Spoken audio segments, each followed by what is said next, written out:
दोस्तों, directorate of education Delhi government के examination branch ने एक सर्कुलर ऑर्डर निकाला है। आप देख सकते हैं ये 11 मार्च 2022 का सर्कुलर है और इसमें प्रमोशन पॉलिसी के बारे में बताया गया है क्लास 9 और 11 के स्टूडेंट्स के लिए जो 2021-22 के सेशन में क्लास 9th या 11th में पढ़ रहे हैं।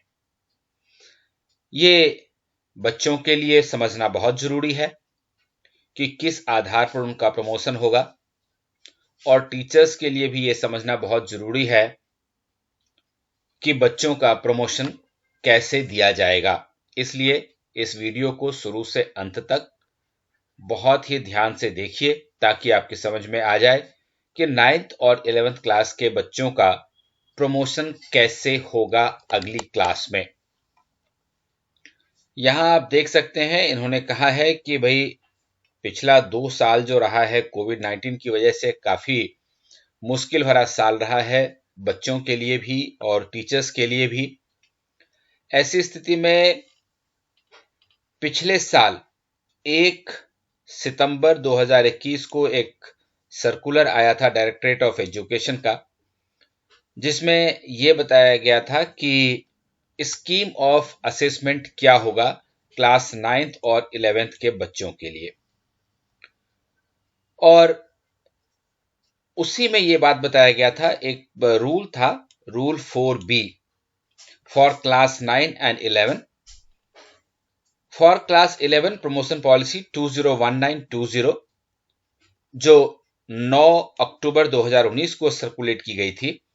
यह बताया गया था कि ये वाला जो सर्कुलर है 9 अक्टूबर 2019 का, ये 2020-21 में लागू नहीं होगा और कहा गया है कि 2021-22 यानी कि अभी जो बच्चे क्लास 9 या 11 में पढ़ते हैं उसके बारे में भी ये 9 अक्टूबर 2019 का जो प्रमोशन पॉलिसी था वो लागू नहीं होगा।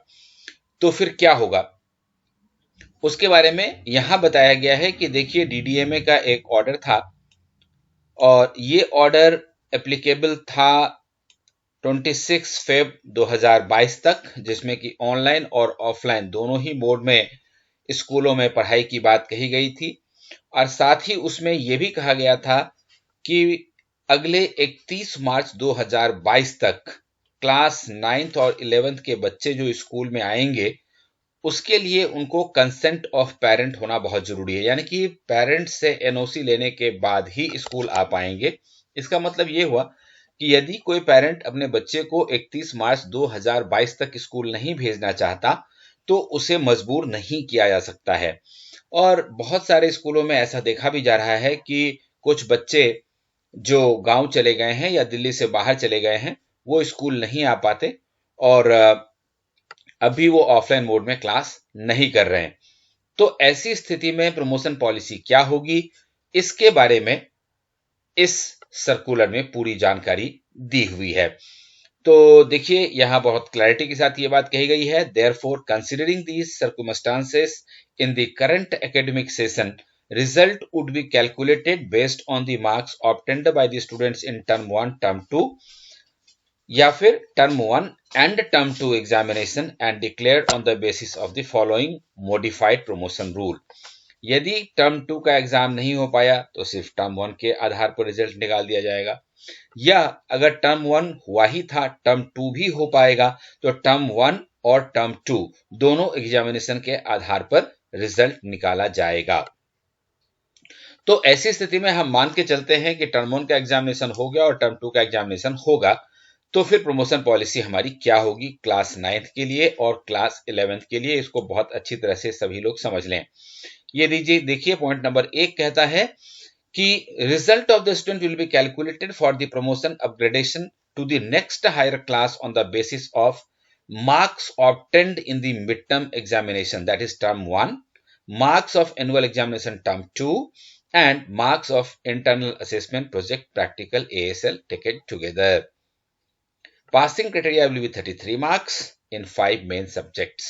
यानी कि आपका रिजल्ट जो है वो टर्म 1 एग्जामिनेशन में जो आपने मार्क्स स्कोर किए हैं, टर्म 2 एग्जामिनेशन जो होगा उसमें जो मार्क्स आप स्कोर करेंगे, और फिर इंटरनल असेसमेंट जो आपका 20 नंबर का होता है, उसमें आपका जो भी मार्क्स आएगा उनको जोड़ करके आपको मिनिमम 33% मार्क्स आपको स्कोर करने हैं, तभी आप प्रमोट हो पाएंगे। पहली बात तो ये कही गई है। दूसरी जो इंपॉर्टेंट बात कही गई है वो यहां पर में देखिए कि in case a student does not score 33% marks in one language. अब 3 लैंग्वेज की पढ़ाई जनरली होती है स्कूलों में, से फॉर एग्जाम्पल की हिंदी है, इंग्लिश है और संस्कृत है, ये 3 लैंग्वेज की पढ़ाई होती है। अब कोई बच्चा यदि लैंग्वेज 1 और लैंग्वेज 2 में 33% मार्क्स स्कोर नहीं कर पाता है आउट ऑफ 100, लेकिन वो थर्ड लैंग्वेज में पास हो जाता है, तो फिर थर्ड लैंग्वेज जो है वो लैंग्वेज 1 या लैंग्वेज 2 को रिप्लेस कर सकता है बच्चे के प्रमोशन के लिए। तो यानी कि हिंदी, इंग्लिश और संस्कृत यदि 3 लैंग्वेज पढ़ाई हो रही है, तो इन तीनों में कम से कम किसी भी 2 लैंग्वेज में बच्चे का पास होना जरूरी है नेक्स्ट हायर क्लास में प्रमोट होने के लिए। ये एक प्रमोशन पॉलिसी है जो बहुत इंपॉर्टेंट है। साथ ही ये भी कि it is mandatory for the student that additional subject opted by the student must be qualified. यानी कि अगर कोई एडिशनल सब्जेक्ट बच्चे ने ले रखी है, साधारणतया क्लास 11 में एडिशनल सब्जेक्ट दिया जाता है, तो उस कंडीशन में एडिशनल सब्जेक्ट में पास होना बहुत ही जरूरी है, तभी वो क्लास 10 या क्लास 12 के सीबीएसई बोर्ड एग्जामिनेशन में अपीयर हो पाएगा। एडिशनल सब्जेक्ट में पास होना जरूरी है। पॉइंट नंबर 4 कहता है कि skill courses subjects opted by the student in class 9 will not replace any elective subject, that is math, natural science, social science, music या फिर होम साइंस और पेंटिंग। जैसे कई स्कूलों में आईटी है, टीटी है, रिटेल मैनेजमेंट है, इस तरह के जो स्किल बेस्ड एनएसक्यूएफ के कोर्सेज चल रहे हैं, वो जो मेन सब्जेक्ट्स हैं math, science, social science, music, home science और पेंटिंग, इनको रिप्लेस नहीं करेंगे। इसका मतलब ये हुआ कि बच्चों को मैथ्स में, साइंस में, सोशल साइंस में, म्यूजिक में, होम साइंस में और पेंटिंग में, स्पेशली ये क्लास 9 के लिए है, उनको पास होना ही पड़ेगा, क्योंकि स्किल कोर्स सब्जेक्ट से इनको रिप्लेस नहीं किया जाएगा। पॉइंट नंबर 5 कहता है कि a maximum of 15 grace marks will be awarded to a student to reach the minimum required 33% of the marks in one or any number of subject only for promotion to the next higher class। इस बार बच्चों को पास होने के लिए 15 number का grace marks मिलेगा।